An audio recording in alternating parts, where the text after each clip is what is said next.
मुख्यमंत्री एकनाथ शिंदे साहेबांचा अरे कोण आला रे कोण आला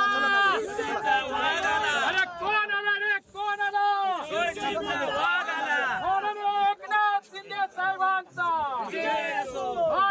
एकनाथ शिंदे साहेबांचा अरे कोण आला रे कोण आला अरे कोण आला रे शिवसेनेचा वाघ आला शिंदे साहेब आगे बढ़ो चला मागे चला चला पुढे चला चला चला चालेल शिंदे साहेब आगे बढ़ो हम तुम्हारे साथ हैं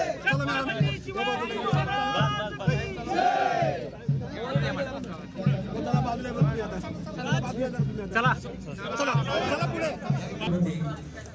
शिवेंद्रराजे सिंग भोसले साहेब यांचे या ठिकाणी आगमन होत आहे त्यांचंही सहर्ष स्वागत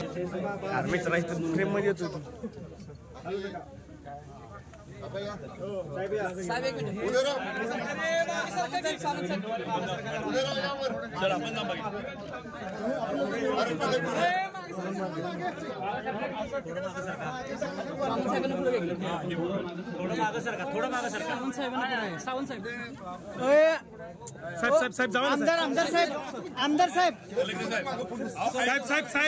आमदार साहेब पुढे या आमदार साहेब जरा एक पायरी वर चढा आमदार साहेब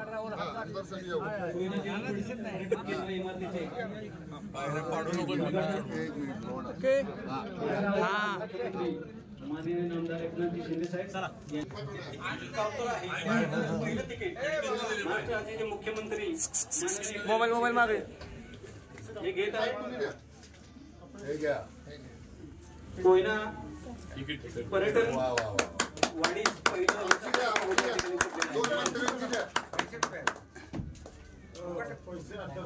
आमदारांना विचारू नका आमदारांची दोन मंत्र्यांची आता दोन मंत्री आमदारांची द्या शिवेंद्रराजेंचं आणि नाव लागतं ना त्याच्यावर कोयना पर्यटन साहेब उदयनराजेंचं काय उद्घाटन उदयनराजे इथं नाहीत ना जागेवर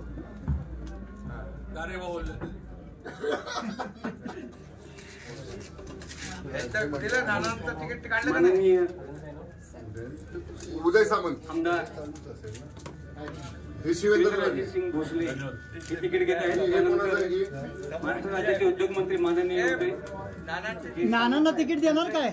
तिकीट घेत आहे अरे उदयनराजेंचं कसं काढलं गेलं तिकीट त्याचबरोबर नाना तुम्हाला आमचे उदय सामंत माझं उदय सामंत आणि शंभूराज देसाई नाना तुमचं आपल्या जिल्ह्याचे पालकमंत्री मोबाईल मागे तो हे आमदारांची आमच्या चौघांचे दिले की दोन कोयना जलपर्यटन अंतर्गत तिकीट घेत आहे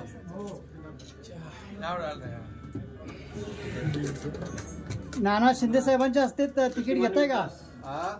शिंदे साहेबांच्या हस्ते तिकीट घेताय का शंभूराज देसाई आणि उदय सामंत कोयना जलपर्यटन केंद्र या ठिकाणी मनोहर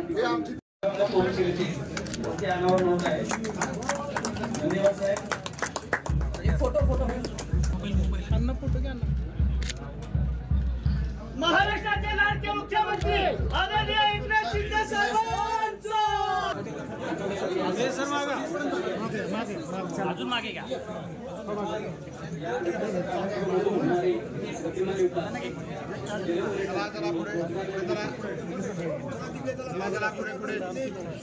तुमच्याकडे आपण पाहतो असे श्री अभिनेते नाना पाटेकर आपण सर्वजण या ठिकाणी उपस्थित आहात. गेले पुढे कुठे गेले पुढे हे बघा इथे हां ठीक आहे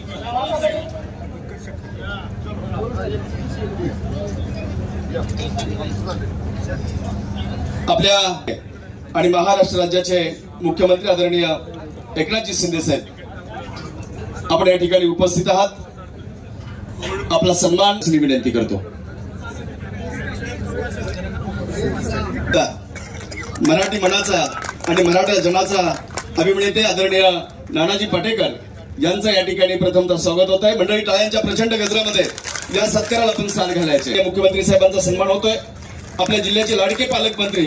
आणि उत्पादन शुल्क मंत्री माननीय नामदार शंभूराकारी जितेंद्रजी डोडी साहेब यांच्या शुभ हस्ते होतोय यानंतर जिल्ह्याचे पालकमंत्री लाडके कार्यसम्राट आमदार आदरणीय आमदार मकरंदजी पाटील आबा यांचा या ठिकाणी सन्मान संयोजकांच्या वतीने केला जातोय आपल्या सर्वांचे लाडके नेते श्रीमंत छत्रपती शिवेंद्रसिंहराजे भोसले महाराज साहेबांचा देखील या ठिकाणी सन्मान होतोय आपल्या सन्मानाचा स्वीकार करावा अशी विनंती करतो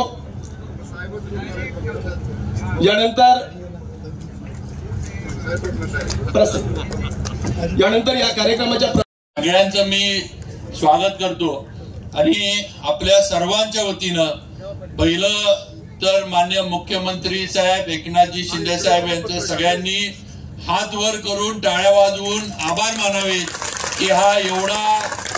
मोठा आणि पिढ्यानपिढ्या आपल्या या विभागाला पर्यटनामुळे चालना देणारा प्रकल्प आज त्यांच्या शुभ हस्ते कार्यान्वित झाला आणि आमदार म्हणून मला पाठपुरावा करून हे करता आलं आपला हा संपूर्ण विभाग डोंगरी आहे आपण सगळेजण नेहमी साहेब आपल्याला तर माहिती आहे आपण सुपुत्रच आहात साहेब इथली जनता ही नेहमी पहिल्यापासून आधी कोयना प्रकल्पग्रस्त नंतर इको सेन्सिटिव्ह झोनमुळे ग्रस्त नंतर व्याघ्र प्रकल्पग्रस्त अशी सगळी शासनाच्या प्रकल्पांमुळे नुसती ग्रस्त झालेली इथली लोक होती ही वस्तुस्थिती आहे पण आज या त्याच्यातनं या निसर्ग रम्य परिसरातनं आज MTDCच्या माध्यमातून आपण देवेंद्रजी फडणवीस अजितदादा या सर्वांनी आम्हाला सहकार्य केलं आणि आपण हा अतिशय महत्वाकांक्षी प्रकल्प महाराष्ट्रातला एकमेव धरणावर जलपर्यटनाचा प्रकल्प मुनावळे इथं आज आपण कार्यान्वित केला आणि नक्कीच आमच्या इथल्या लोकांना एक आशा आपण पल्लवित करून दिली आहे की आमची मुंबईला असणारी मुलं आज व्यवसायासाठी आज ना उद्या इकडे आता परत येतील आणि आमची मुंबईला जाणारा जो लोंढा आहे तो थांबल आज मुंबईतली अवस्था काय आहे हे आपण बघतो कसं राहायला लागतंय आपण बघतो एका खोलीमध्ये किती राहतात काय सकाळी निघालेला माणूस संध्याकाळी परत येईल का नाही त्या मुंबईच्या ह्याच्यातनं हे दागदुग असतील पण आज या सगळ्या गोष्टीला आज या पर्यटनाच्या माध्यमातून आपल्याला कुठेतरी एक शाश्वत उत्पन्न आपल्याला मिळणार आहे साहेब आपण आलाय आपण आमच्या जिल्ह्याचे आणि या विभागाचे सुपुत्र आहेत लोकांकडनं कायम आपल्याकडनं अपेक्षा राहणार आपण त्या अपेक्षा पूर्णच करत आलाय पण साहेब काही विषय सकाळी इथं आल्यानंतर स्थानिक लोकांनी आपल्या पुढे मांडण्याची मला विनंती केली थोडक्यात मी ते विषय मांडतोय फार काही महत्वाचे किंवा असे काही फार त्याच्यावर निर्णय करण्याचे नाहीत फक्त आपल्याकडनं सूचना त्या बाबतीत लागणार आहे पहिलं तर साहेब आमची सगळ्यांची एक विनंती आहे आपण तर ती मान्य केलीच आहे पण तरी इथं उपस्थित असणाऱ्या सगळ्यांसमोर ते बोलून दाखवतो की साहेब या प्रकल्पामध्ये आम्हा स्थानिकांनाच इथं रोजगार मिळाला पाहिजे हा आमचा सगळ्यांचा हक्काच म्हणा किंवा आमचा हक्क आहे म्हणा पण हा हक्क आमचा कायम राहायला पाहिजे आमचे स्थानिक जी मुलं असतील त्यांना आपण ट्रेनिंग द्या त्यांना बाहेरनं शिकवून आणा आमचं काही म्हणणं नाही पण या प्रकल्पामध्ये स्थानिकांनाच इथं काम करण्याची रोजगाराची संधी मिळावी ही एक पहिली सगळ्यांच्या वतीनं एक विनंती आहे ज्या गावामध्ये साहेब हा प्रकल्प होतोय ते मुनावळे गाव आपण बघतोय अतिशय छोटं गाव दरे काय मुनावळे काय साहेब गावांची परिस्थिती वेगळी नाही सगळी गावांची परिस्थिती एकसारखीच आहे लोकसंख्या बघितली तर कुठेतरी 5-25च्या लोकसंख्येमध्ये फरक असू शकल साहेब मुनावळ्याचे एक अनेक वर्षाचं मागं पण इथली सर्व लोक आपल्याला भेटली होती की आमचं गावठाण पूर्वी जे इरिगेशन अक्वायर केलं होतं ते देण्याचे आदेश केले होते फक्त आमचे जे दिलेले आदेश आहे त्याचे आमचे 7-12चे जेवढे उतारे आहेत तेवढं साहेब राहिले आपण तेवढ्या सूचना महसूल विभागाला कराव्यात आणि आमच्या मुनावळे गावचे आमचे सातबारे जे ते आम्हाला नावावर करून मिळावे. बाकीच्या साहेब कात्रेवाडी वगैरे आमची गावं थोडीफार फॉरेस्ट वगैरे व्याघ्र प्रकल्प याच्यामुळे काही विषय अडकले, त्याच्या पण सूचना आपल्या माध्यमातून व्हाव्यात आणि आमचं जे काही अडचणी आहेत थोड्या फॉरेस्ट आणि त्या सुटाव्यात ही माझी आपल्याला विनंती आहे. आपल्याला पुढे जायचं याची मला कल्पना आहे. साहेब कसं आहे, बऱ्याच दिवसानंतर आपण जावळी तालुक्यात आलाय, म्हणजे आपण दऱ्याला येता, पण आमच्याकडं आपण बऱ्याच दिवसानंतर आलाय, त्यामुळं आमच्याकडं अनेक यात आता आपण साहेब नवीन हॅमचा प्रकल्प आम्हाला दिलाय. आज आपल्याला पण सगळ्यांना लोकांना लक्षात राहिलं पाहिजे की आज पाचवड, कुडाळ, मेढा, कुसुंबी, अंधारी मार्गे मुनावळे हा 55 किलोमीटरचा हॅमचा रोड, म्हणजे जसा आपला सातारा कास झाला, जसा आपला सातारा महाबळेश्वर झाला, तसा रोड हा आपल्या इथं आता होऊ घातलेला आहे. त्याचा सर्वे पण झालाय, हे पण तुम्ही सगळ्यांनी बघितलंय आणि लवकरच त्याचं पुढचं काम सुरू होईल. आपल्याला 2 पूल या शासनाच्या माध्यमातून दिले गेलेत. एक तर भामनोलीच्या इथनं नवीन पूल होतोय, आपल्याला पलीकडनं आपटीच्या इथनं दुसरा पूल होतोय. त्यामुळं हा संपूर्ण परिसर आपला जो आहे तो कोकणाशी जोडण्याचं काम या प्रकल्पामुळे होणार आहे, ही वस्तुस्थिती आहे. साहेब हा प्रकल्प किंवा हा जलाशय आपल्याला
ते आले होते तिकडे आपल्या